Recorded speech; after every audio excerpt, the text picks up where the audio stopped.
Hello, j'espère que vous allez bien. Je vous retrouve avec beaucoup de plaisir pour un nouveau journal d'une lectrice. Vous le voyez, j'ai le sourire et là vous vous dites mais pourquoi là ce sourire niais? C'est tout simplement parce que ça fait, je pense, une dizaine de fois que je tourne cette séquence. Je suis avec mon fils Achille qui a maintenant 1 mois et bien ce coquin, il n'a pas envie d'être dans son parc, il n'a pas envie d'être sur son tapis d'éveil, dans son transat. Non, il a envie d'être dans les bras de sa maman. Et donc voilà, à chaque fois c'était des petits pleurs, des petits gémissements, etc. Donc j'ai décidé de le prendre avec moi. Donc il est sur moi, mais vous ne le verrez pas puisque j'ai à cœur de garder ma vie privée pour moi. Donc voilà, ça fait je pense à peu près 2 mois que je n'ai pas tourné de vidéo. Donc j'espère que vous n'aviez pas rédigé d'affiches wanted, d'affiches disparition inquiétante. Ne vous inquiétez pas, je suis bel et bien de retour. J'avais simplement besoin de me ressourcer un peu, de remettre en place un certain rythme, de retrouver un peu de sérénité, de retrouver mes repères aussi dans cette dynamique familiale qui a été pas mal chamboulée avec l'arrivée de ce petit bout. Et c'est chose faite, et donc me voilà. Certes, je n'ai pas pris le téléphone pour vous tourner un peu de contenu, mais j'ai continué de lire. Et donc là, dans cette vidéo, je vais vous parler de mes lectures de février. Et je ferai, je pense, une autre vidéo pour mes lectures de mars, puisque j'ai lu 11 romans en février et 7 au mois de mars. Et j'ai peur que mettre tout dans une même vidéo, ça fasse une trop longue vidéo, ou que je bâcle un peu le contenu en me disant vite, il ne faut pas que la vidéo soit trop longue. Bref. Donc là, je vais vous parler de mes lectures de février. Alors j'ai commencé le mois de février avec la lecture du tome 2 de La Villa aux Étoffes. Il faut savoir que j'ai lu en fait le premier tome il y a à peu près 2 ans et donc j'étais un peu frileuse de commencer ce deuxième tome en sachant que le tome 1 n'avait pas été un coup de cœur, que j'avais ressenti quand même des petites longueurs et j'avais un peu peur de ne plus me souvenir de l'intrigue et donc d'avoir du mal à me replonger dans l'histoire. Donc ni une ni deux, je me suis dit allez, fais une lecture commune et donc j'ai proposé à Lauriane du compte Cocon littéraire et Emilia de la bibliothèque d'Emilia de faire une lecture commune ensemble et c'est chose faite, sauf que on a toutes les trois abandonné le roman. Alors moi je suis allée jusqu'à peu près 200 pages, les filles je ne sais plus, mais on a abandonné toutes les trois pour les mêmes raisons, c'est-à-dire qu'il y a énormément, on trouve, de longueur dans le récit. C'est très lent, il ne se passe pas grand-chose, il y a vraiment un manque d'action. À 200 pages, il ne s'était pas encore vraiment passé grand-chose. Il y avait eu quelques événements familiaux, mais qui auraient pu être expliqués en 40-50 pages maximum. Donc voilà, beaucoup de longueur. Et puis surtout, je ne me suis pas du tout attachée au personnage. Tout le monde aurait pu mourir d'une bombe, ça ne m'aurait rien fait. Et donc là, je me suis dit, en fait, quel est l'intérêt de poursuivre cette lecture? Alors oui, j'avais d'autres tomes dans ma pile à lire, mais ça c'est de ma faute puisque j'achète souvent plusieurs tomes quand je vais en librairie alors que j'ai pas forcément démarré la saga. Donc je me suis dit stop, 2024 ça rime avec plaisir de lecture et abandon si nécessaire. Il ne faut pas non plus abandonner un livre pour, de manière trop facile, mais voilà, j'ai beaucoup de mal avec l'abandon de lecture et là je me suis dit stop. En fait finalement, quel que soit le destin des personnages, bah, t'as pas trop d'intérêt, tu ressens énormément de longueur, pas vraiment de plaisir pris à la lecture et il y avait aussi beaucoup de stéréotypes et de vieilles idées. Alors bien évidemment, il faut remettre dans le contexte, hein, 1916, oui, les femmes sont soumises au patriarcat, etc. On a toujours un droit de regard sur le corps de l'autre, etc. En tout cas à cette époque. Mais en fait, comment dire, la plume est tellement lourde à ces sujets-là que voilà, je me suis dit stop, on arrête.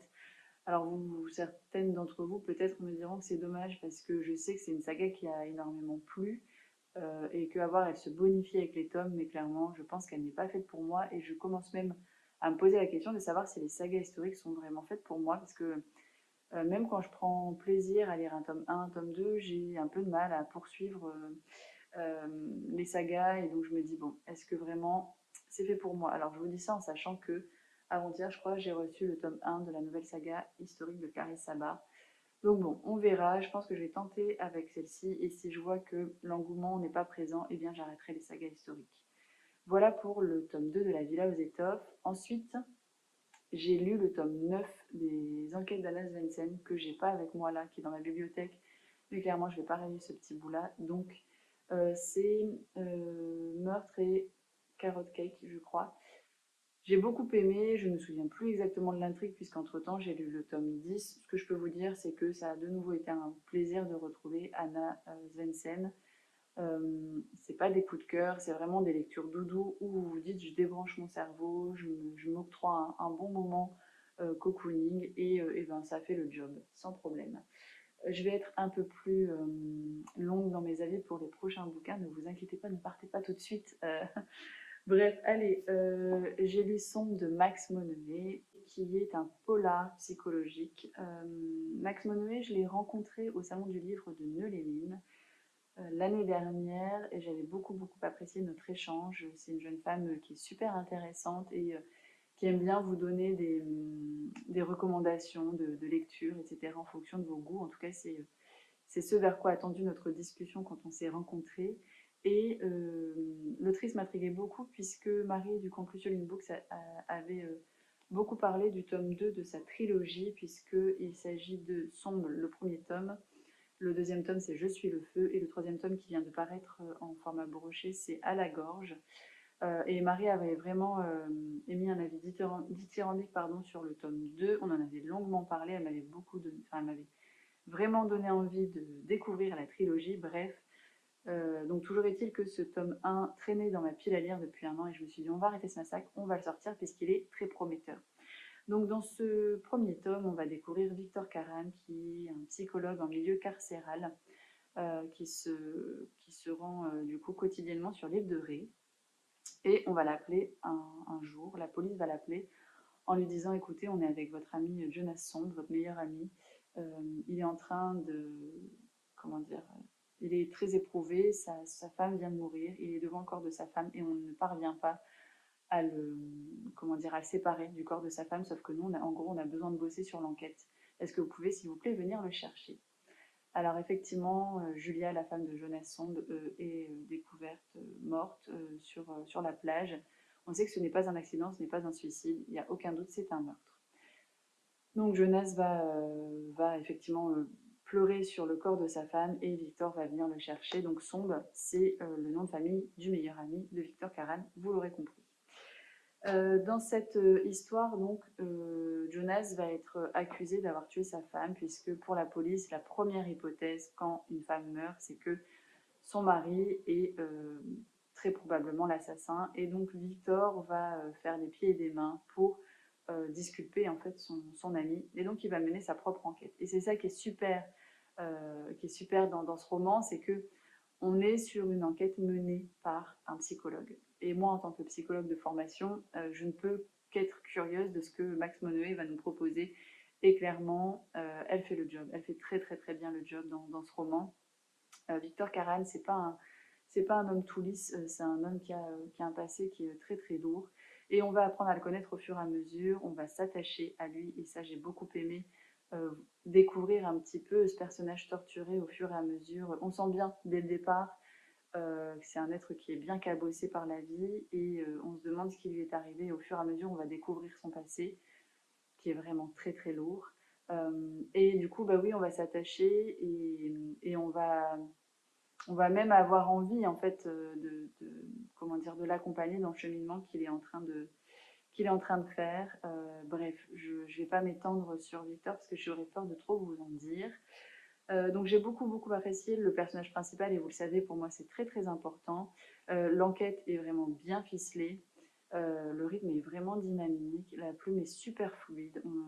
Vraiment on se pose pas de questions, on y va, on y retourne. Je pense que je l'ai lu en 2 jours. Il fait un peu plus de 300, il fait 300 pages. Il fait 300 pages, l'épilogue, j'ai fait tomber mon livre, je ne vais pas le ramasser puisque j'ai mon fils dans les bras. L'épilogue est à la page 303. Donc il fait 300 pages, je l'ai lu en 2 jours, vraiment j'avais envie de le dévorer, de découvrir qui était l'assassin en fait de Julia. Et tout est complexe en fait au niveau des relations, il n'y a rien qui est lisse, vous ne voyez pas venir grand chose. Et vraiment, faut se remettre à l'esprit que l'objectif principal de Victor, c'est vraiment de disculper son ami, de montrer vraiment qu'il est innocent.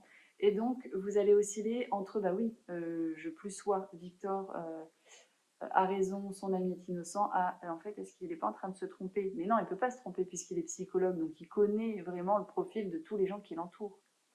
Est-ce la vérité? Vous le verrez si vous lisez ce roman. Moi, vraiment, j'ai eu l'impression qu'elle nous menait en bateau, et pour mon plus grand plaisir, hein, pour le coup, et de manière très subtile. J'ai vraiment beaucoup aimé. Après, j'ai pas eu un coup de cœur tout de suite. Vraiment, je me suis dit à la fin du roman, enfin à la presque fin du roman, je me suis dit ok, j'aime bien, mais de là à comprendre l'engouement, parce que ça commence un peu à être un nom qu'on entend assez régulièrement. Après, il y a Jacques Saucé aussi, qui est un auteur de polar thriller, qui, comment dire, qui la soutient beaucoup, qui en parle énormément. Euh, et donc, je me suis dit oui, j'aime bien, c'est fluide,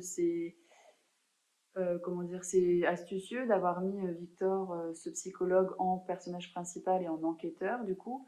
Mais il manque une petite touche d'originalité, il manque un petit truc. Et en fait, cette petite chose qui me manquait est arrivée sur les dernières lignes, puisque le dernier plot twist, il est juste phénoménal. Je n'ai rien vu venir. Alors après, pour en avoir discuté sur Instagram, il y a des personnes qui m'ont dit oui, ça manquait un petit peu de crédibilité. Je peux comprendre le ressenti, mais en même temps, je me dis, allez voir en prison les gens qui s'y trouvent, écoutez-les parler de leurs histoires et vous verrez que vous aurez l'impression qu'il n'y a rien de réel en fait. C'est tellement hors norme, c'est tellement extraordinaire par rapport à ce que nous, on vit dans notre quotidien qu'on aurait parfois du mal à y croire. Et là, c'est un peu pareil, en fait. C'est que oui, il y a des moments où on se dit, mais vraiment, est-ce que ça serait plausible? Et moi, je pense que oui. Je pense sincèrement que oui. Je vous ai pas parlé du fait que Victor, il était psychologue en milieu carcéral. Alors, le milieu carcéral, il va pas forcément avoir d'incidence sur l'enquête, mais il a une place dans l'intrigue dans le sens où on va suivre Victor aussi dans sa vie personnelle et dans sa vie professionnelle. Et j'ai trouvé que ça amenait beaucoup de dynamisme au récit. On n'est pas que sur l'enquête que Victor va mener pour son ami, on est aussi sur sa propre vie pour apprendre à le connaître et du coup sur aussi sa sphère professionnelle. Et j'ai trouvé ça super intéressant de voir certains, enfin de lire, de découvrir un petit peu les échanges en fait qu'un psychologue peut avoir avec certains détenus sur leurs crimes, etc. Parce que c'est une prison qui est hautement sécurisée. On n'est pas là pour des petits vols à main armée ou autre. On est là pour vraiment des crimes, ou en tout cas des... Oui, si, je pense que la plupart sont là pour des crimes. Et donc du coup, enfin, voilà, ça apporte quelque chose à l'intrigue aussi. Bref, vous l'aurez compris, j'ai beaucoup aimé ce roman. J'ai l'impression de très mal vous en parler, je suis désolée. J'ai plus l'habitude, je pense, de vous parler de ce dont j'ai pensé des livres. Alors, j'ai aussi lu Contre vents et secrets de Cynthia Kafka. J'ai une attache particulière à cette autrice, puisque j'ai commencé à la lire en auto-édition. C'est elle qui m'avait contactée quand elle auto-éditait ses romans pour pouvoir émettre un avis. Et j'ai continué de la suivre, bien évidemment, puisque j'adorais sa plume. Et elle est arrivée aux éditions Charleston l'année où je suis devenue lectrice Charleston. Donc voilà. Donc j'avais gardé ce livre pour ma valise de maternité.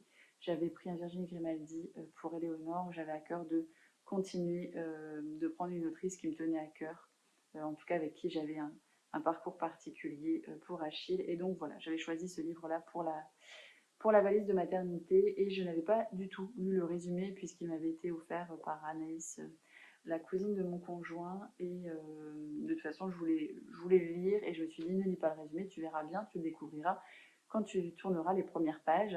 Et là, à la lecture des premières pages, je me suis dit, est-ce que vraiment j'ai choisi le bon roman puisqu'il s'agit d'une femme, Charlène, qui essaie d'avoir un enfant avec son mari et ils ne parviennent pas. Son mari décide de la quitter pour différentes raisons et ces raisons sont assez horribles, mais je vous laisserai les découvrir si vous lisez ce roman. Et donc là, je me suis dit, ok, tu es à la maternité avec un enfant dans les bras et tu es en train de lire un livre d'une femme qui ne parvient pas à avoir un enfant. En fait, c'est pas du tout l'intrigue principale, c'est simplement le départ en fait de l'histoire de Charlène. Alors Charlène, donc elle divorce et elle va devoir retourner chez ses parents, sauf qu'elle n'est pas forcément la bienvenue. On va vite comprendre qu'elle n'a pas vraiment de lien avec ses parents, que voilà, ça a toujours été difficile avec eux. Elle ne sait pas vraiment pourquoi ses parents ne se sont jamais réellement investis dans sa construction. Et voilà, pendant le séjour chez ses parents, elle va tomber sur une lettre qui est destinée à sa mère et qui mentionne en fait Brohavel, qui est un village sur une île bretonne. Et donc elle va décider en fait de tout plaquer pardon, et d'aller à Brohavel, mener un petit peu l'enquête de savoir un petit peu pourquoi sa mère est devenue la femme qu'elle est actuellement. Est-ce qu'elle l'a toujours été? Est-ce qu'elle va pouvoir peut-être rencontrer eh bien, des gens qui connaissent sa maman? Donc voilà, elle part du jour au lendemain sur cette île et on va assister à une réelle quête de reconstruction pour Charlène qui va vraiment essayer d'aller de l'avant. Et je dirais même, on va être sur une quête identitaire puisqu'elle va essayer, à travers le passé de sa mère, de comprendre qui elle est et de où elle vient exactement. Désolée, on a été interrompu par ma chienne qui souhaitait aller dehors et entre-temps, j'ai Haché qui s'est réveillé. Je pense que j'ai dû tourner entre 10 minutes, mais ça fait plus d'1 heure et demie que je suis sur cette vidéo. Sachez-le, mais je ne lâche rien. Donc j'en étais à Charlène qui est partie sur l'île bretonne en quête de construction, de reconstruction et qui, de fil en aiguille, va être vraiment sur une quête identitaire. Ce qui est intéressant dans ce roman, c'est qu'il y a une double temporalité puisqu'on va avoir à la fois la partie où Charlène est sur l'île bretonne, mais également une partie passée où c'était la mère de Charlène qui était sur cette même île 35 ans auparavant. Et donc la partie passée va pouvoir apporter les réponses en fait que se pose Charlène dans la partie du présent. C'est vachement dynamique, c'est super bien construit, c'est très très bien réalisé. Et ce qui est aussi étonnant, enfin non, c'est pas étonnant, mais Charlène a pris la décision de ne pas dire en fait qu'elle est la fille de cette personne quand elle arrive sur l'île. Et donc du coup, elle va être entourée de personnes qui ont côtoyé sa mère 35 ans auparavant. Et donc ça va avoir une incidence réelle sur son comportement et donc elle va parfois tirer des conclusions hâtives, ce qui va amener des quiproquos, etc. Enfin voilà, c'est très très dynamique. Moi, je vous conseille cette lecture à un moment où vous avez besoin un petit peu de voyager, où vous avez besoin un petit peu de vous changer les idées, sans prise de tête. J'ai beaucoup beaucoup aimé ce roman, même si ça n'a pas été un coup de cœur. Ça fait tellement de fois que je tourne les séquences que je ne sais plus si je vous ai déjà dit que ça n'avait pas été un coup de cœur, mais une très belle lecture. Mais c'est pas grave. Ce qui est aussi intéressant, c'est que on est sur une île très très isolée et donc on fait quand même l'hypothèse que les gens qui se trouvent sur cette île, eh bien, sont des gens qui ont un petit peu voulu se couper du monde et donc on va assister, comment dire, on va découvrir des personnes qui ont un lourd passé et donc on a finalement une ribambelle d'âmes cabossées qu'on va apprendre à connaître et c'est là aussi, je pense, un petit peu la beauté de ce roman-là et comment dire, la touche supplémentaire qu'on ne retrouve pas forcément dans tous les autres romans. Voilà, bref, encore une fois, j'ai pas l'impression d'en parler correctement, mais allez, je vais essayer de me rôder, on est parti. Alors, j'ai également lu La pâtisserie Bliss de Catherine Littlewood. Vous le voyez à la couverture, c'est un roman jeunesse, c'est un roman fantastique. Je vous lis le résumé. La pâtisserie de la famille Bliss cache un secret très ancien, un livre de recettes magiques. Le jour où Rose, ses frères et sa sœur se retrouvent seuls à tenir la boutique, ils se lancent dans quelques recettes un peu spéciales. Mais les muffins de l'amour et les cookies de la vérité vont transformer la petite ville de Calamity Falls en véritable maison de fous. Alors effectivement, on est ici dans une pâtisserie familiale, celle de la famille Bliss, qui est un petit peu spéciale puisque la famille détient un livre de recettes magiques qui permet de guérir certaines maladies, qui permet d'avoir un effet un petit peu Cupidon. Enfin voilà, c'est en fonction des recettes, il y a des choses qui peuvent être possibles. Sauf que les parents vont être appelés dans une autre commune qui est victime d'une certaine épidémie. Et donc les enfants vont être vraiment laissés seuls dans la maison et en plus ils vont devoir tenir la pâtisserie. Donc vous voyez que c'est pas très plausible, c'est d'où l'intérêt de rappeler que c'est un roman jeunesse. Il est assez court, hein, il fait 300 pages, mais j'ai eu beaucoup de mal à le lire. Je l'ai quand même terminé, mais je pense que j'aurais dû l'abandonner.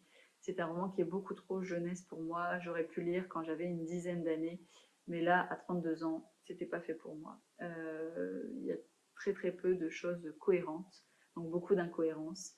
On voit venir les choses, mais à 10 000, enfin, voilà, très peu probable, trop prévisible. Ça manque beaucoup de subtilité, mais encore une fois, c'est un roman jeunesse. Je pourrais vraiment le conseiller facilement à un enfant d'une dizaine d'années. D'ailleurs, je pense à une de mes cousines qui pourrait peut-être, de mes petites cousines, qui pourrait d'ailleurs apprécier ce roman. Je vais lui proposer, je viens d'y penser. Donc voilà, un roman qui n'était pas fait pour moi, mais pour autant, si vous avez des enfants qui aiment bien un petit peu la magie, je pense que clairement ça pourrait plaire.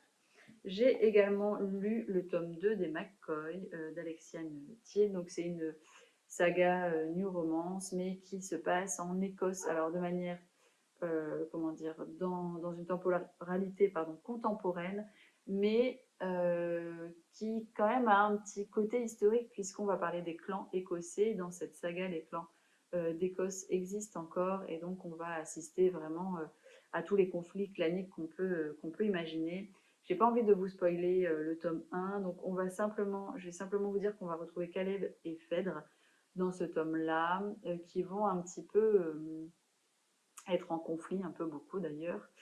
Et donc, dans ce tome-là, on va être beaucoup moins sur la romance, puisque dans le tome 1, il est vraiment question de la naissance d'une romance. C'est très, très, très centré sur les liens entre les personnages. Dans ce tome 2, on est beaucoup moins sur les liens et beaucoup moins sur la romance. On va vraiment être sur les conflits claniques et sur les différents conflits claniques, pas sur simplement le conflit entre le clan de Phèdre et celui de Caleb. On est vraiment sur l'ensemble des clans. Moi, j'ai beaucoup aimé. Il y est question de trahison, de manipulation d'informations, de souhait de vengeance, de tirer les ficelles pour être à son avantage, mais du coup d'accepter en fait de créer des alliances avec des clans qui étaient anciennement des clans ennemis. Enfin, j'ai beaucoup aimé, ça se lit très très bien. Il y a énormément d'action. Le rythme il est vraiment haletant. Il fait plus de 600 pages. Ouais, il fait même plus de 700 pages et pourtant je l'ai lu en 2 jours. C'était une lecture commune qui était organisée par Angie du compte Madame Chachali qu'on devait lire sur le mois. Elle avait donc fait un découpage par semaine. Clairement, le découpage en semaine, je l'ai fusillé puisque je l'ai lu en maximum, je crois, 3 jours. Je pense 2 jours, mais en vrai, maximum 3 jours. J'avais même envie de poursuivre avec le tome 3, sauf que je n'avais pas dans ma bibliothèque. J'ai le tome 4, mais pas le tome 3. Oui, oui, je fais bien les choses. Je suis très très logique comme fille. C'est pas grave. Et après, je me suis dit, en fait, non, j'ai enchaîné quand même quelques pavés au mois de février. J'avais besoin de lecture un peu plus rapide. Mais une très très bonne lecture. Je suis un peu triste du coup de quitter Caleb et Phèdre à la fin de ce tome, puisque je sais que le tome 3 n'est pas sur ses personnages principaux. Dans le tome 3, on assiste, enfin, on découvre pardon, l'histoire de la sœur de Caleb, il me semble, qui est revenue au bercail. Et donc, du coup, on quitte Phèdre et Caleb. Et en fait, le fait de savoir que dans les autres tomes, on ne parle quasiment plus de ces personnages principaux des tomes 1 et 2, eh bien, ça laisse le champ des possibles très très large, puisque vous vous doutez bien qu'Alexiane Thiel va mettre à mal notre petit cœur, puisqu'on s'attache à Phèdre et Caleb dans le tome 1, et donc elle va se jouer de nous dans le tome 2 avec des scènes quand même assez violentes. Vous vous doutez bien qu'avec les conflits claniques, voilà, il se passe des choses assez trash. Et donc tout est possible. Est-ce que vraiment Caleb va être en vie à la fin de ce tome? Est-ce que Phèdre le sera également? Comment les deux personnages vont terminer? S'ils sont tout le temps en vie, tous les deux, est-ce que leur relation va être un peu plus saine? Enfin, on se pose vraiment mille et une questions jusqu'au bout, puisque vraiment, on se dit tout est possible, vu que dans les autres tomes, on ne parlera quasiment plus de ces personnages. En tout cas, c'est l'idée que j'en ai. Et du coup, je trouve que c'est aussi une bonne idée de varier, enfin, de faire tourner en fait les personnages au fur et à mesure des tomes, puisque du coup, on se pose vraiment la question de leur destin au fur et à mesure des scènes qu'Alexiane Thiel nous fait découvrir. Alors que quand on est dans une saga, par exemple, de 10 tomes, je pense au Cozy Murder, quand on est dans une saga où il y a 10 tomes, on est au tome 2 et on nous fait croire que l'héroïne principale va mourir, bah non, c'est pas possible puisqu'on sait qu'il y a 10 tomes. Donc on est tout de suite un petit peu apaisé, là c'est pas du tout le cas. Je vous laisse découvrir cette saga si c'est pas encore fait parce que vraiment, c'est classé dans la new romance, mais c'est pas que de la romance. C'est la lecture de Marie, pardon, qui en parle très bien, qui a dévoré la saga en très peu de temps. Et bien évidemment, celle qui m'a fait découvrir cette saga, c'est Laura du conte Les mots des autres. Et elle a même une vidéo sur sa chaîne YouTube où elle a interviewé l'autrice sur cette saga. Donc, si vous n'avez pas encore lu la saga, je vous conseille de vous faire votre propre avis avec le tome 1, en sachant que comme quand même le tome 1 est très romance et qu'il y a une scène où il y a un manque de consentement qui m'avait énormément énervé, mais le tome 2 c'est plutôt du conflit clanique et après eh bien je ne peux pas vous en parler. Donc, mais si vous avez envie de découvrir la saga, faites-vous votre propre avis avec le tome 1 et si vous sentez qu'il y a quelque chose qui peut vous plaire dans cette saga, eh bien je vous conseille d'aller voir les avis de Laura, donc Les mots des autres, et de Marie, Lecture de Marie, qui ont toutes les deux une chaîne YouTube. Et sur la chaîne YouTube de Laura, donc il y a une interview avec l'autrice de cette saga et ça pourra peut-être vous aiguiller sur est-ce que vous avez envie ou pas de lire cette saga. En parlant saga, j'ai également lu hop là, le tome 2 et le tome 3 de Hunger Games. Donc, une saga écrite par Suzanne Collins. C'est une saga de fantasy dystopie. Alors, cette saga, je l'ai commencée, je crois, au mois d'octobre l'année dernière. J'ai lu le tome 1 sous la menace de Lauriane Cocon littéraire, puisqu'à chaque fois, je lui demande des recommandations de fantasy, fantastique, et elle me dit en fait, moi, je ne te parle pas, je ne te donne pas de recommandations tant que tu n'as pas lu Hunger Games. Donc, j'avais lu le tome 1, et en fait, ça avait vraiment été un coup de cœur, surtout un coup de cœur pour le personnage principal de Katniss, qui eh bien, va devoir, entre guillemets, se sacrifier pour pouvoir sauver sa sœur des Hunger Games. Alors, je ne vais pas vous faire le pitch, je pense que vraiment c'est une saga qui est mondialement connue et je dois être l'une des dernières à découvrir le pitch de la saga. Je n'avais pas non plus vu les films. J'ai commencé le tome 2 en me disant allez, replonge dans cette saga-là. Tu avais vraiment beaucoup aimé le personnage de Katniss et en fait, j'ai pas su m'arrêter. J'ai lu en 2 jours, 2 ou 3 jours, et j'ai également lu le tome 3 dans la foulée. Alors au début, je voulais pas lire le tome 3 parce que j'avais peur de devoir aller à la maternité et donc de devoir me taper ça dans mon sac de maternité. Donc j'avais également mis sur ma liseuse. Et en fait, je l'ai tellement lu rapidement, ce tome 3, que j'ai même pas eu besoin de le lire à la maternité. À la maternité, je suis partie avec la pâtisserie Bliss dont je viens de vous parler juste avant. Alors, je ne vais pas vous refaire l'histoire de cette trilogie, puisque vous la connaissez, je pense. Tout ce que j'ai envie d'en dire, c'est que ça a été une très, très, très, très belle surprise. Ça m'a vraiment réconciliée avec l'idée que, eh bien oui, en fait, la fantasy, le fantastique, ça pouvait être également fait pour moi, puisque vraiment, j'avais à l'idée que tout ce qui était imaginaire, c'était pas dans mon univers de lecture, que je prendrais pas plaisir, que c'était pas fait pour moi, etc. Et en fait, eh bien, voilà, très très très belle surprise. Oui, je peux prendre plaisir à lire de la fantaisie, du fantastique, si eh bien, je choisis correctement ma lecture. Donc, je vais encore avoir besoin d'être aiguillée un petit moment pour comprendre un petit peu, découvrir ce que j'apprécie, mais je suis bien accompagnée sur ce cheminement-là avec Lauriane. Donc, nul doute que je vais continuer de découvrir des belles pépites. Pardon. Hunger Games, ce que je vais vraiment en retenir, c'est Katniss, le personnage principal, qui est une héroïne très forte, qui fait preuve d'altruisme de manière très très extrême, qui se laisse pas dicter par ses émotions, qui sait faire preuve de sang-froid, qui sait faire preuve de résilience, qui a beaucoup de courage, qui a des valeurs très très fortes et ouais, Katniss, je suis pas prête de l'oublier. Je suis pas non plus prête d'oublier toutes ses aventures, puisque l'autrice nous malmène aussi. Elle nous fait passer par mille et une émotions. C'est une trilogie qui est gorgée d'action. Euh, les personnages sont tous très très très attachants.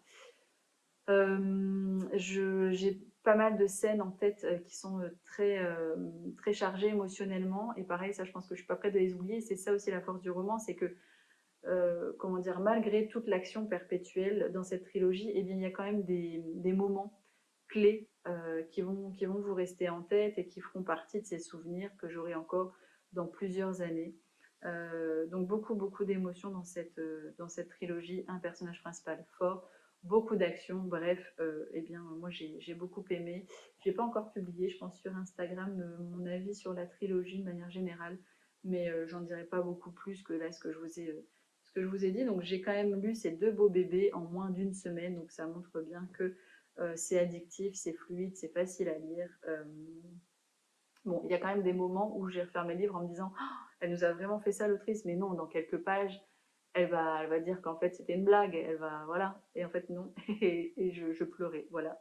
Il faut m'imaginer la nuit enceinte vraiment au bout du bout, avec ma petite lampe de poche pour pouvoir lire en train de pleurer avec mon conjoint qui dormait paisiblement juste à côté.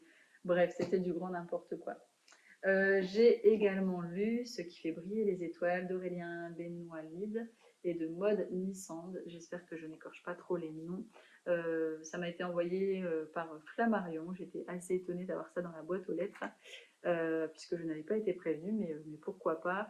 Donc j'ai lu sans lire le résumé, puisque de toute façon je devais lire ce livre. Alors il faut savoir que Aurélien Benwalid est neurologue et président du Forum européen de bioéthique, ça a son importance, et Maud Nissand est avocate. Donc on va assister ici à un roman en double temporalité. Je vous lis les résumés et après je vous donnerai mon avis. Vous voyez qu'il y a pas mal de post-it, c'est très très rare dans un roman que je ressente le besoin de mettre des post-it, mais ça montre qu'il y a eu de beaux moments de lecture. Bref, je vous lis le résumé. Paris 1941, Émile et Lazare sont deux amis qui ont la chance d'avoir le Palais Garnier comme terrain de jeu. Émile admire Lazare, le fils du concierge de l'opéra, qui n'a qu'un seul rêve, sortir de l'ombre et devenir danseur étoile. Ensemble, ils se croient invulnérables. Mais dans une ville occupée par les troupes allemandes, c'est un autre genre d'étoile qui menace Émile. Paris 2022, Anna est la fille de Paris Besson, le célèbre danseur étoile et maître de ballet de l'opéra. Elle est aussi la petite fille du facétieux Lazare Besson, le non moins célèbre concierge du Palais Garnier, ami des artistes et des ministres. Depuis le suicide de son cousin Abel, tout a changé pour Anna. Elle ne veut plus jouer la figurante et désire incarner le premier rôle de sa vie, quitte à renverser le fragile équilibre de son clan. Alors, donc vous avez compris en lisant le résumé, on va avoir une double temporalité. Dans la temporalité historique, on va avoir Émile et Lazare, deux enfants qui ont comme terrain de jeu le Palais Garnier. Vous l'aurez compris également, Émile est juif, ce qui n'est pas le cas de Lazare. Et Émile a vraiment... Lazare a une seule envie, c'est de se sortir de l'ombre de cette condition d'ouvrier pour briller telle une étoile. Il y a vraiment énormément de jeux de mots dans ce roman et je l'ai beaucoup apprécié. Donc double temporalité, je vous expliquais la temporalité passée. Dans la temporalité contemporaine, on va être avec Anna qui est en fait la petite fille de Lazare et qui a clairement envie de s'émanciper de son clan. Vous le comprendrez si vous lisez ce roman. Lazare, à travers son souhait de sortir de l'ombre, va vraiment construire une entité. Sa famille va vraiment être connue, reconnue pour ce qu'elle est dans le monde de l'opéra. Et bien, ça peut avoir un côté étouffant puisque on va du coup attendre de vous en tant qu'héritier de toute cette histoire que vous suivez un certain chemin. Et effectivement, à un moment donné, il y en a toujours un qui a envie de s'émanciper de tout ça. Alors, c'est une lecture vraiment en demi-teinte et j'en suis la première déçue parce que ça aurait pu vraiment beaucoup me plaire. L'univers de la danse, c'est quelque chose que j'ai vraiment à cœur. Et donc, la période historique me plaisait, donc tout était là pour me plaire. Et malheureusement, c'est une lecture en demi-teinte. Pourquoi? Eh bien parce que quand j'ai commencé le roman, on parlait beaucoup d'Émile et Lazare, et donc je pensais qu'on allait vraiment les suivre au fur et à mesure. Et en fait, la double temporalité s'estompe vraiment très très rapidement. On va surtout être centré sur Anna, et à travers les yeux d'Anna, on va assister à différentes tranches de vie des gens qui l'entourent, donc des gens de sa famille. Et donc parfois ça manque un petit peu de cohérence. J'aurais vraiment aimé que ce soit centré sur Émile et Lazare. Voilà. Et je pense que c'est de là que par cette lecture mitigée, c'est en fait de mes attentes qu'on assiste en fait à un roman historique et qui n'en est finalement pas un.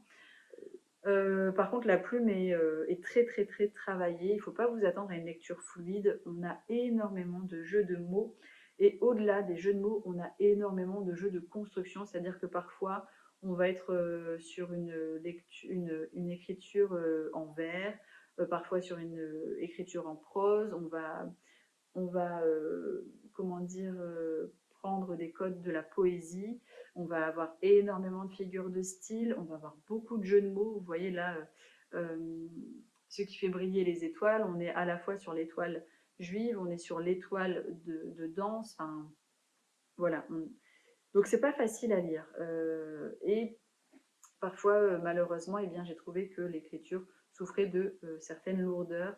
On est à 420 pages. Alors, j'ai jamais voulu l'abandonner, mais j'ai, je pense, fait plusieurs pauses dans cette lecture parce que la plume manquait de fluidité. Mais c'est dommage parce que vraiment, il y a un énorme potentiel dans ce roman. Je vais vous lire certains passages, peut-être rapidement. Parce qu'il y a une beauté dans cet écrit qui est vraiment présente et malheureusement qui est ensevelie, je dirais, sous la lourdeur de la plume. À vivre dans un palais, on rêve d'être roi. Mes grands-parents étaient des êtres de l'ombre, des artisans invisibles aux abonnés qui se pressaient pour assister au spectacle. Rien ne prédestinait Lazare à endosser une autre position sur l'échiquier social. La guerre a rebattu les cartes. On l'oublie, mais il faut la guerre pour apprécier la paix, le bruit des canons pour aimer le silence, et le défilé des armées qui marchent au pas dans les rues de Paris pour apprécier la danse. Le palais Garnier a connu des heures tragiques, pavoisé du drapeau nazi, et a été travesti en symbole d'occupation. Il a prêté sa scène aux spectacles allemands pour donner à l'ennemi l'illusion d'être chez lui. Mais n'est-ce pas dans l'adversité que peut naître le courage, l'héroïsme et la résistance? Dès son plus jeune âge, mon père a été investi par l'histoire et la nécessité d'agir avec bravoure dans le silence et le plus grand secret. Je prends vraiment au hasard en fonction des petits post-it que j'ai mis. Pas de cris, pas d'insultes, pas de mensonges. Pas de soupirs, pas de sanglots, pas de colère non plus. Paris et Marie-Louise, enlacés à leur corps défendant, dansaient une dernière fois ce qu'ils avaient vécu. Plus tard, ils gâcheraient, récrieraient et saliraient ce qui naguère avait été beau et pur. Ils diraient du mal l'un de l'autre, se vengeraient et se détesteraient. Les mots rappliqueraient, tournoyant comme des vautours sur la charogne fumante de leur amour. Mais pour l'instant, Paris et Marie-Louise s'étreignaient. Voilà, vraiment, il y a des passages qui sont d'une beauté sans nom et j'ai vraiment été déçue que ce soit vraiment enfoui sous une plume vraiment très lourde, ou parfois même je peinais à comprendre où l'auteur voulait me mener, tellement il y avait des figures de style qui étaient superposées les unes aux autres. Et il y a même des moments, je vous l'ai dit, il y a des chapitres qui sont écrits comme un poème, il y a de la prose, il y a du vers, enfin il y a un peu tout, et il y a même parfois des scènes de théâtre. Et dans les scènes de théâtre, à un moment donné, je me suis dit, mais est-ce que c'était réel, irréel? Et en fait, on se rend bien compte que c'est vraiment un enchaînement de figures de style pour amener un sentiment, pour amener une émotion. Mais waouh, c'était très très ardu. Par contre, ce que j'ai aussi aimé dans la partie passée, en fait, j'ai beaucoup plus apprécié la partie passée que la partie présente. Et vu que la partie passée s'estompe au fur et à mesure de l'écrit, eh bien c'est ce qui fait que j'ai moins accroché en fait à l'intrigue. Mais ce que j'ai aussi beaucoup aimé dans la partie passée, c'est que on assiste à une réelle amitié entre Lazare et Émile, qui est une amitié très forte et sans condition, qui est vraiment une amitié inconditionnelle. Et j'ai aussi aimé le contraste entre l'effervescence dans cet opéra, la beauté de l'opéra, l'opulence. Enfin voilà, vraiment, on est sur quelque chose d'assez extraordinaire.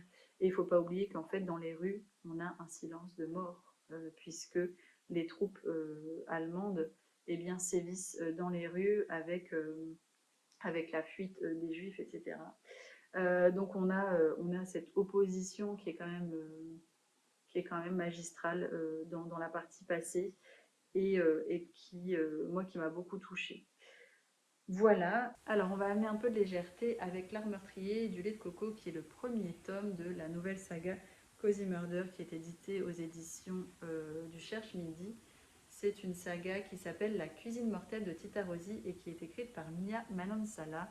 Mia Manansala est une autrice qui vit à Chicago avec ses chiens, Gumio et Max Power. Elle aime plus que tout la pâtisserie et les cozy crimes. Et bien en fait c'est tout ce qu'on retrouve à l'intérieur. Il y a du cozy crimes, il y a des animaux, enfin, il y a un chien et il y a des recettes, puisque on a pas mal de recettes philippines. Je vais vous lire le résumé, je vous dis tout de suite après ce que j'en ai pensé. Après une rupture difficile, Lila est revenue dans sa ville natale de l'Illinois pour travailler dans le restaurant de sa tante Rosie. Là, chaque jour, ses 3 marraines fantasques viennent lui prodiguer des conseils en matière conjugale et professionnelle. Impossible d'échapper à cette tradition, surtout quand la famille vient des Philippines. Heureusement, Lila a la cuisine de Tita Rossi, qui, si elle n'est pas très instagrammable, est très réconfortante. Et elle a près d'elle Nisa, son chien, Adina, sa meilleure amie, ainsi que son ex Derek, qui s'est improvisé critique gastronomique. Lorsque celui-ci meurt soudainement dans le restaurant après avoir mangé un dessert au lait de coco, les soupçons se portent sur Lila et les siens. Pour se disculper, la jeune femme n'a alors d'autre choix que d'élucider cette étrange affaire qui met la petite ville en émoi. Alors j'ai dû allaiter Achille, donc j'ai dû faire une bonne petite pause. Vous ne le verrez pas au montage, mais peut-être que la lumière ou autre a changé, c'est normal. Donc vous l'aurez compris, dans ce Cozy Murder, on va suivre donc Lila qui vient de subir une rupture amoureuse et qui retourne donc dans sa ville natale de l'Illinois. Elle va aller aider sa tante au restaurant, donc Tita Rosie, puisque son restaurant rencontre des difficultés. Et elle va y rencontrer Derek qui est son ex et qui s'improvise depuis peu critique culinaire. Il va manger un gâteau, enfin un dessert en tout cas au lait de coco et il va tomber raide mort. Et donc la police va tout de suite incriminer Tita Rosie et Lila puisque ce sont les deux seuls à avoir servi Derek. Et donc Lila va décider de mener l'enquête pour se disculper et disculper sa tante. Alors, cette saga de Cozy Murder n'est pas sans faire penser aux enquêtes d'Anna Svensson. Et donc, du coup, quand j'ai commencé, enfin, quand j'ai reçu ce premier tome, j'avais un peu peur que ce soit un copier-coller. Mais en fait, pas du tout. Alors oui, on va de nouveau être dans un monde très gourmand où on va avoir des recettes. On va être sur une jeune femme qui est dans un restaurant. Mais Lila et Anna n'ont pas du tout la même personnalité et l'entourage n'est pas non plus dans la même veine, même si la mère d'Anna pourrait faire penser au temps fantasque de Lila. Vraiment, les similitudes s'arrêtent là. Je dois dire, et après j'arrête de comparer, je dois dire que je pense que je vais préférer cette saga-là à la saga d'Anna Svensson, alors que j'aime beaucoup la saga d'Anna Svensson. Mais ici, on est exempt des stéréotypes et on est exempt de certains propos grossophobes ou autres, puisque c'est pas écrit à la même époque. Donc, je focalise sur ce roman-là et j'arrête de vous parler d'Anna Svensson. Donc ici, on va suivre Lila et Lila, elle est super attachante. Elle a une trentaine d'années, je pense, ou peut-être même pas 30 ans. Elle est, comment dire, vraiment déterminée dans ses principes, dans ses valeurs. Elle est vraiment exempte des carcans sociétaux ou même familiaux. Elle est vraiment tranquille avec ça. Elle ne compte pas du tout céder à la pression que peuvent lui mettre ses tantes pour se marier, pour avoir des enfants. Elle est vraiment très très libre et on va d'ailleurs s'en rendre compte aussi à travers les personnes qui l'entourent, ses amis, qui pareil ont des personnalités très contemporaines et ça, eh bien, ça fait du bien de voir la diversité humaine dans un Cozy Murder parce qu'on est assez souvent sur des schémas assez classiques. Et là, bien au contraire, on va vraiment toucher à la diversité, ça va faire beaucoup de bien. C'est une saga qui se veut, je pense, très très dynamique, il y a beaucoup beaucoup de peps. La plume, elle est super fluide, elle est très très très agréable. Je pense que vraiment la plus-value, l'atypie de cette nouvelle saga de Cozy Murder, parce qu'il y en a tellement qu'on se dit, est-ce que vraiment ça vaut le coup? Est-ce que c'est pas une énième saga qui surfe sur la vague du Cozy Murder? Eh bien là, non. Clairement, la plus-value, c'est Lila, qui est, je vous l'ai dit, qui est très très atypique, qui va permettre d'aller vers la diversité culturelle. Alors oui, par contre, si vous n'aimez pas cuisiner, si vous détestez l'univers gourmand, cette saga, elle ne sera pas faite pour vous, puisque il est vraiment question comment dire, de mets culinaires, etc. Et je vais même aller plus loin, c'est que là, l'enquête, puisque on est sur un critique gastronomique, un critique culinaire, eh bien l'enquête va vraiment être tournée sur les restaurants qui avoisinent le restaurant de Tita Rosie, puisque l'une des premières hypothèses de Lila, ça va être de se dire, en fait, c'est peut-être parce que Derek, qui est critique culinaire et qui est donc retrouvé mort, eh bien, s'est fait de nombreux amis, puisque c'est un critique culinaire qui, comment dire, n'a pas sa langue dans sa poche et qui, finalement, a la critique très, très acerbe. Et donc, elle va faire l'hypothèse qu'en fait, c'est l'un des restaurateurs avoisinants qui pourrait être le meurtrier de Derek. Et donc, elle va aller de restaurant en restaurant. Donc, clairement, si vous n'aimez pas parler mets culinaires, passez votre chemin. Après, peut-être que les prochains tomes seront moins centrés sur tout ce qui est cuisine, puisque je pense qu'on va changer d'environnement. On ne sera pas toujours sur quelqu'un qui a été empoisonné à cause d'une recette. En tout cas, c'est l'hypothèse de base. Si ça avait été le cas, je pense que le roman n'aurait pas lieu d'être, mais voilà. Je ne sais pas si les dernières phrases que je viens d'énoncer sont claires. C'est pas grave. Je peine à faire cette vidéo. Faut quand même vous dire que là, il est 13h30 et j'ai commencé la vidéo à 10h. Voilà. Même si vous aurez que 40 minutes de rush, il y en a eu beaucoup qui n'auront pas été montrés. Bref, je donne mon petit doigt là à Achille puisque ce petit monsieur refuse la tétine et qu'il a un besoin de succion très important. Qu'est-ce que je peux vous dire de plus? Oui, une enquête vraiment bien ficelée, qui est super agréable. Moi, je me suis vraiment fait berner du début à la fin et j'ai adoré ça. Des hypothèses qui sont vraiment vraisemblables. Il n'y a pas de choses mises en plus, en trop, pour dire de combler des vides. Je trouve que tout a sa place. On va du coup aussi un peu découvrir les cultures, la culture philippine. Moi, j'ai beaucoup apprécié. Tita Rosie, pareil, elle est super attachante. Et, euh, et voilà, on a une plume qui est vraiment, vraiment très dynamique. Et puis, je vais m'arrêter là parce que je pense qu'Achille a besoin de moi. Mais vous l'aurez compris, c'est une nouvelle saga de Cozy Murder qui mérite d'être lue. Donc foncez si vous avez envie de découvrir une nouvelle saga. Alors voilà, je pense que je vais clôturer maintenant cette vidéo, il est grand temps. J'espère en tout cas que vous avez pris plaisir à m'écouter, même si j'ai bien conscience que ça a été plus brouillon que d'habitude et que mes propos n'étaient pas forcément toujours intelligibles. Mais voilà, j'espère quand même que vous avez pris plaisir. N'hésitez pas à me dire en commentaire quelles sont vos dernières lectures, quels ont été vos derniers coups de cœur. Enfin voilà, vous savez que je crée du contenu pour pouvoir créer de l'échange. Donc n'hésitez pas, ça me fera plaisir. Surtout que j'ai mis tellement de temps à tourner cette vidéo que je serais un petit peu déçue si ça ne crée pas d'échange derrière. Pour les personnes qui n'osent toujours pas mettre de commentaires, eh bien n'hésitez pas à mettre, je sais pas moi, un petit bébé, tiens, un petit bébé en emoji pour me dire que vous êtes allé jusqu'à la fin et que vous avez apprécié ce contenu, puisque eh bien Achille aura rythmé les prises de cette vidéo. Bref, je m'arrête là. Je referai une vidéo plus tard pour mes lectures donc de mars. Et j'aimerais bien également vous faire une vidéo book haul puisque il y a quand même pas mal de livres qui sont rentrés dans ma pile à lire. La plupart sont des services presse, mais il y a quand même eu quelques achats.